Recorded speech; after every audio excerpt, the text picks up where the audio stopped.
at questions 1 to 4.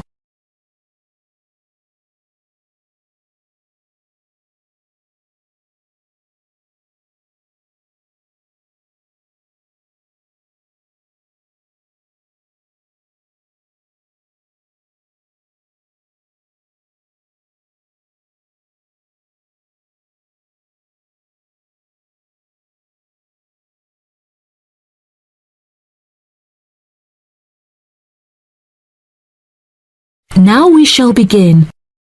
You should answer the questions as you listen, because you will not hear the recording a second time. Listen carefully and answer questions 1 to 4. Good afternoon. You're through to reception at the Island Hotel in Crete. How may I help you today? Yes, hello there. I'm hoping to book a double room for my wife and myself for about 2 weeks, from the 25th of April of this year. Firstly, could you tell me whether it's particularly hot during this time? Yes, of course, sir. During late April and early May, the daytime temperature shouldn't exceed 19 degrees Celsius. But the weather has been rather erratic and difficult to predict in recent years, so I am unable to say for certain. Okay, that sounds good. My wife doesn't like going outside when it's very hot. I haven't booked flights yet, but I must say that I'm unfamiliar with Crete and its transport system. Does the hotel provide an airport shuttle service? Yes, sir. We provide a complimentary airport pickup service for all our guests. It takes about 40 minutes to get here from the airport, but it's at least 60 minutes at rush hours. And you will be provided with a fully air-conditioned shuttle bus. Okay, excellent. In that case, do you have any rooms available for the dates I gave you? I shall have a look on the system now for you, sir. Bear with me just a moment. Yes, sir. I can see now that we have several rooms available. Would you prefer a garden view or a sea view? Well, ideally I would like a sea view room with a balcony. But of course that depends on the difference in price. Not to worry, sir. All of our standard double rooms have ensuite facilities and a balcony. If you would like one of our sea view rooms, there is a premium of €60 per night. Okay, so could you tell me the total nightly rate for a standard double room with a sea view? Yes, of course, sir. For the spring months, our rate is €216 per night. For 14 nights altogether, this will come to €3,024. Perfect. I also read on your website that the hotel has gym and spa facilities. Are there any other facilities on offer? Yes, we have a large outdoor infinity pool overlooking the ocean, with luxury sunbeds and a poolside bar. We also have 3 full-size tennis courts, where we run a popular doubles tournament, with the winner receiving 2 all-inclusive spa day vouchers. Goodness, I shall have to brush up on my tennis skills. Before you hear the rest of the conversation, you have some time to look at questions 5 to 10.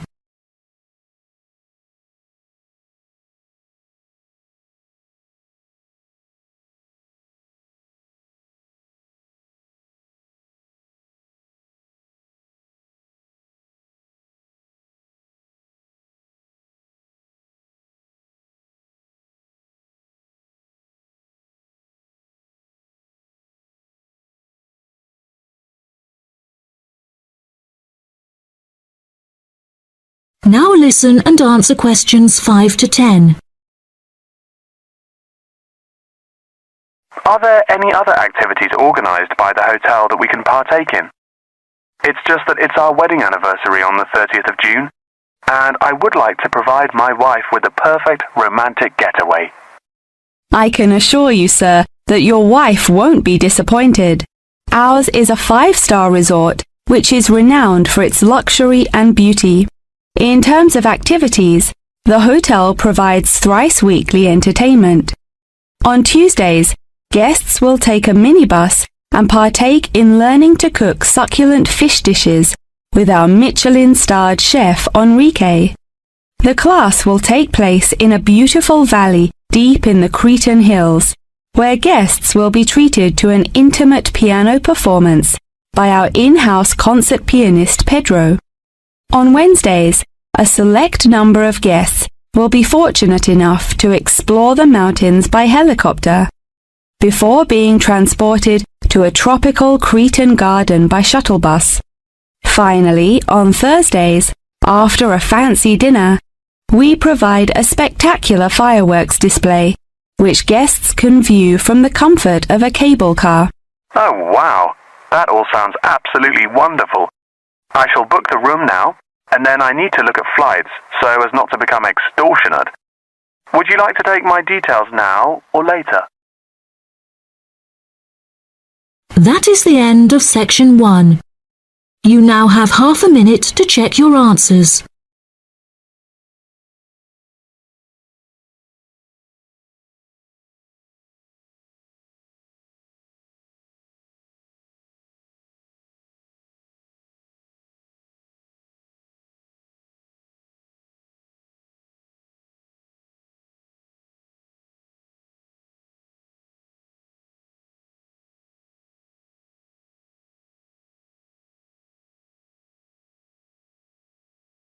Now turns to Part 2. Part 2. You will hear the head teacher of an English primary school talking about the school to a group of parents and visitors. First, you have some time to look at questions 11 to 15.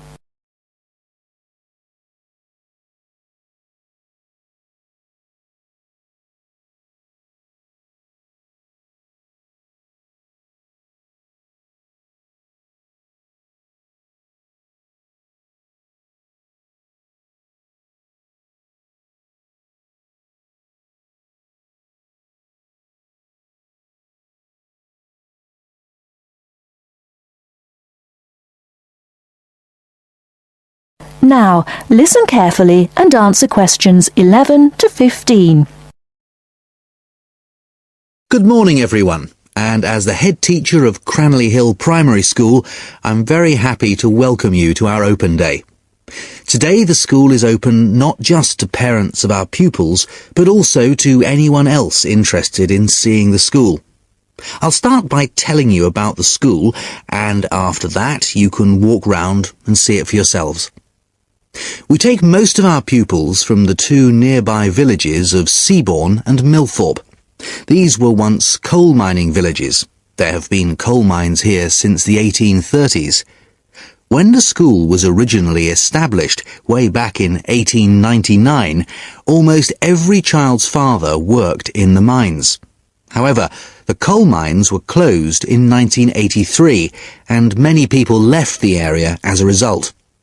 Nowadays, most of the remaining inhabitants tend to commute to work in the city rather than working locally. At present, the number of students on our rolls is just 90, compared to almost 200 in 1985, due to the decline in the population of the mining villages. And the staff see this as a big bonus because we know each student personally. The school is very involved in the local community, and we are especially proud of our status as Great Britain's first school to be entirely powered by wind energy. This project began several years ago when it was decided that a wind power turbine should be installed in the school field. This now supplies the school with all the electricity we need, and there is also power left over for the villages nearby. The opposite situation to that in the past, when it was the villages which supplied the school with power in the form of coal from the mines. The project has been of enormous benefit to the school in other ways as well. It has allowed exciting learning opportunities about electricity generation, and the turbine has also inspired poetry, art, and even our own song. It also allows teachers to introduce global issues such as carbon dioxide emissions and global warming to the students. I feel it may be irresponsible to burden young children with worries about global issues which are insoluble, but by actually using wind power as a non-polluting, renewable source of energy, instead of using fossil fuels such as oil or gas, we are offering practical solutions to our pupils in their own environment. The school is also extremely involved in other environmental issues. In the last few years, we've developed our school field into what we now call our secret garden, which you will have a chance to explore shortly. Here, the pupils have their own organic vegetable patch, and another special feature of the school is that the vegetables grown here are used in the school kitchens for school lunches, with any extra ones being taken home by the children to share with the community. Before you hear the rest of the talk, you have some time to look at questions 16 to 20.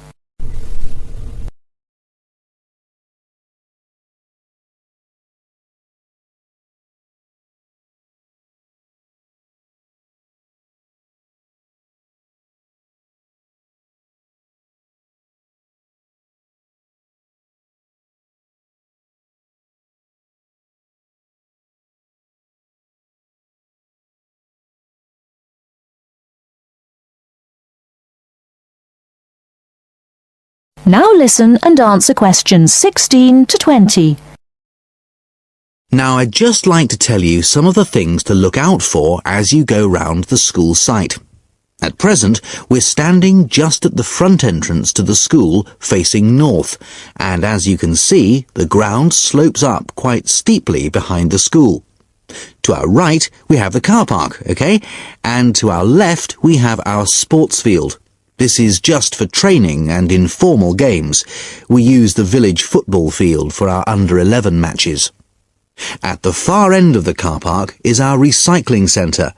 This is for things like paper, glass and so on, and everyone is very welcome to make use of it. Immediately behind the school to the north, we have the play area. Unfortunately, we had to remove the play equipment, the climbing frame and so on, because it didn't conform to safety regulations. But we do have the treehouse in the middle of that area. That's very popular. Then, at the top end of the play area, you'll find the entrance to the secret garden. The vegetable patch is in the bottom corner, and beyond it, hidden in the trees, we have a pond. The children love this because it attracts all sorts of wildlife, frogs, fish, and lots of birds. I should just mention the trees. There are over 30 different species, all planted by the children. In the middle of the garden, we have what we call the storyteller's chair, and this is where the children come with their teachers and sit on the grass to listen to stories. And finally, at the top end of the secret garden, to the left, is our wind turbine. And as you go round the classrooms, you'll find lots of work done by the children explaining all about how it works and how proud they are of it. Right, now, before we go... That is the end of part 2. You now have half a minute to check your answers.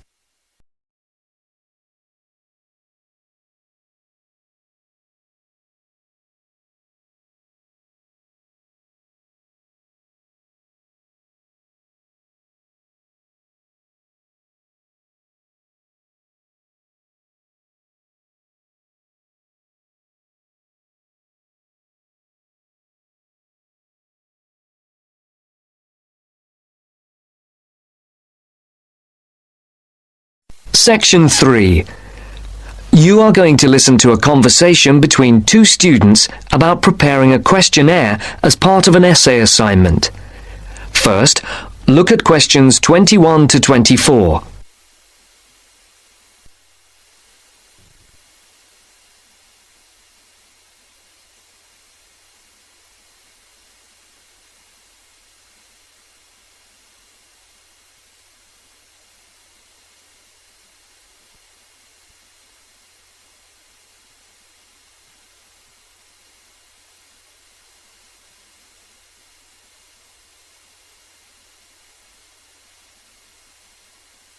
As you listen, answer the questions. 21 to 24.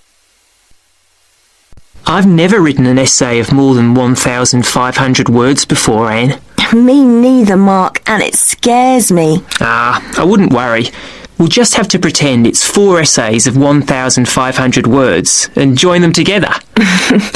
It says here in the assignment notes Dr. Brightwell gave us that we're to write between 5,000 and 6,000 words on some aspect of students' attitudes, backed up by our own research, which we present in the form of tables, graphs, charts or whatever, and supported by reference to the list of books she gave us.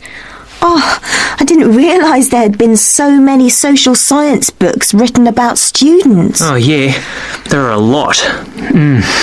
And the questionnaire? Yes, we have to prepare a questionnaire to gather our own data for the graphs, etc., and hand it in to Dr. Brightwell in draft form in 2 weeks' time. 2 weeks?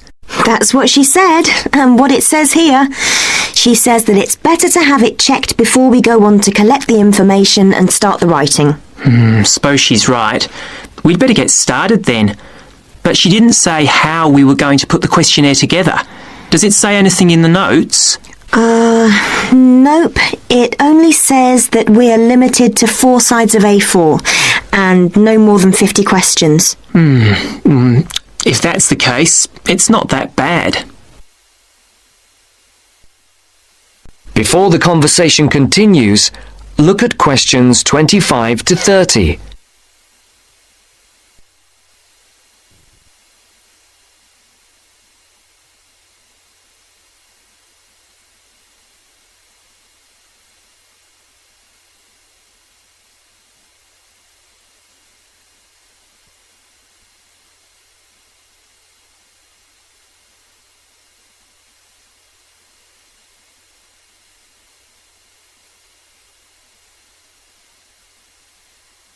For questions 25 to 30, match the points mentioned in the table to the speaker. Circle M for Mark or A for Anne. So, how are we going to do it? Well, first we need to know who we're aiming it at. Then decide how many questions we're going to ask. I think we could have about 40 questions maximum. I don't think there's any real need to go up to the 50 limit. And I think we should keep the questions themselves very simple. Don't worry. In my case, they will be. We could have a mixture of question types, like multiple choice questions. Yes, no, and agree, disagree, with boxes for people to tick.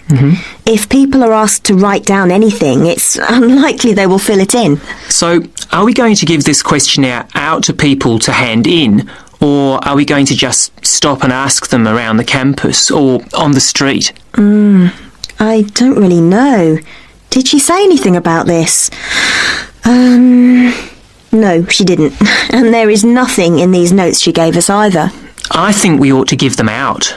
Okay. Anyway, it won't affect the way we design the questionnaire. We're both doing it on different subjects, but there's nothing wrong with pooling our ideas about the mechanism of the questionnaire. No, none. What are you doing your project on? I've been thinking about doing something around the subject of how aware students are of world affairs.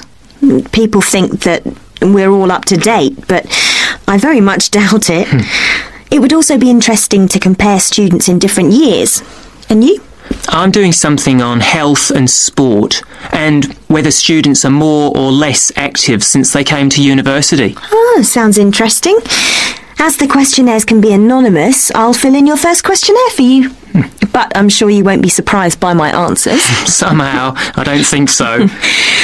I suggest we put together about 20 or 25 questions each, and then meet tomorrow or the day after and compare them. Are you going to type yours up? Yeah, then I can come round to your place and we can work on them. You've got a laptop, haven't you? Yes, and I've got some new design software, so we can play around with the layout. Brilliant. Are you any good at doing charts and things? I know how to do simple things on the computer, but we'll sort something out. Okay. I feel much better about all this now. It doesn't seem quite as bad as I first thought. No, don't worry, we'll get it done. That's the end of section 3. You now have half a minute to check your answers.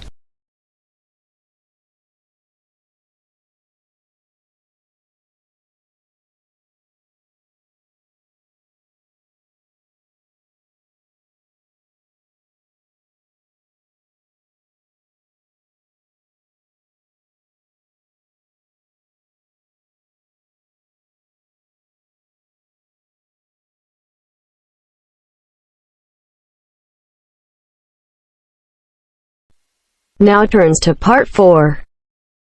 Part 4. You're going to hear a conversation.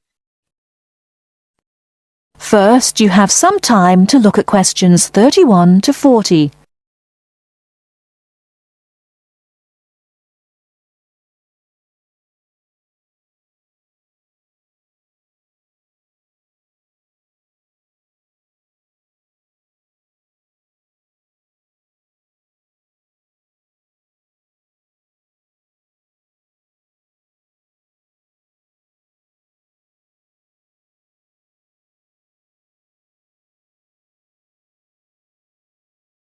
Now, listen carefully and answer questions 31 to 40.